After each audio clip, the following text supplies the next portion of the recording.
وحواي مقعد إلهي سان أرجنا الله سبحانه وحواي الفتاح الغفار الرزاق القهار وحواي مبالغة وايس كبدبدين ويان أو غافر يا غفار بوا دم بدافع لكن دم بدافع تحسي جوكت أو دم بدافع واي سيدو كلا جابر كلمة مع عربي معناها هذا وحويان والله الذي لا إله إلا هو الملك القدوس السلام المؤمن المهيمن العزيز الجبار. السلام عليكم ورحمة الله وبركاته أصحابي waxaan ku guda jirnaa wali magacyada Ilaahay asmaaءullahi alxusna magacyada Ilaahay ee suubana ee quruxda badnaa ee sharafta badnaa ee ugu qurxaha badnaa magaca maanta xalqada maanta waxa weeyaan الجبار اسم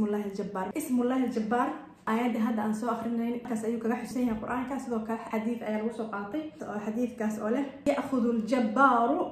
سماواته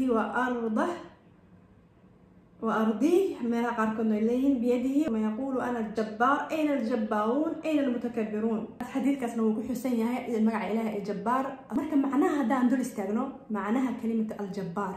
وحواي مقعد إلهي سان أرجنا الله سبحانه وحواي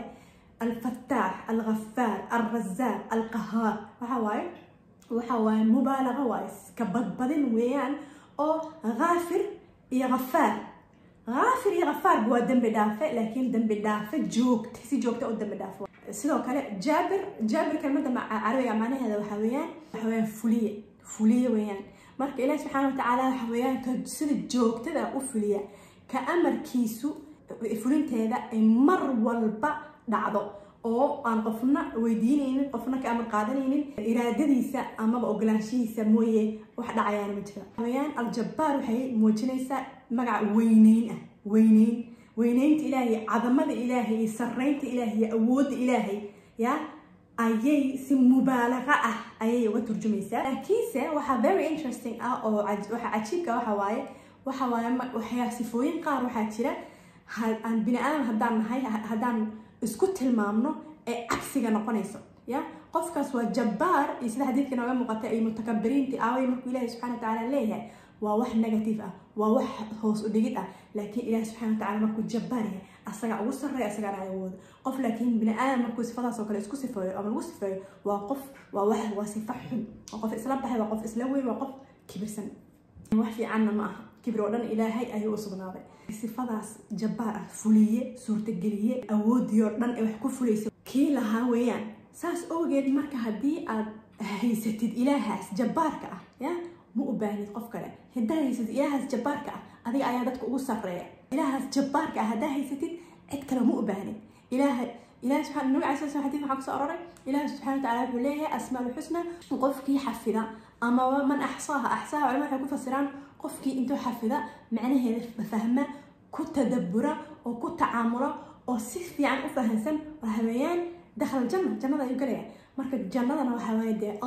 abaalmarinta ugu sarreysay janno adduun iyo janno aakhirna way jirtaa magaca ilaahay ee al-jabbaar marka haddii aad fahansan tahay aad itiqaadsan tahayna inuu ilaahaas awooddaas leh macaaga yahay ilaahaas awooddaas leh ilaaliyahaaga yahay ilaahaas awooddaas leh fuliyahaaga suurtageliyahaaga yahay ilaahaas awooddaas leh haddaa xanuunsan asaga ayaa jabbaar u ah oo macnaha jabbaar sidoo kale waxa weeyaan daawaya ka umuurta oo dhan wanaajiya oo hagaajiya marka umuuraha oo dhan wanaajiya oo hagaajiya si joogto ah u wanaajiya oo u hagaajiya marka ilaahaas haddaad haysatid umuurahaaga wanaajinaya oo hagaajinaya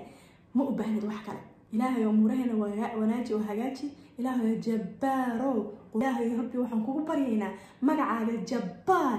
in aad noogu islaaxisid oo noogu hagaajisid oo noogu hadaysid umuuraheena haddii gaarsa tahay iyo haddii caafimaad darro tahay iyo haddii ay walboon u baahannahay ay tahayba in aad nagu kaafisid ayaan rabbi ku weydiisanaynaa ilaahay rabbi raxmaano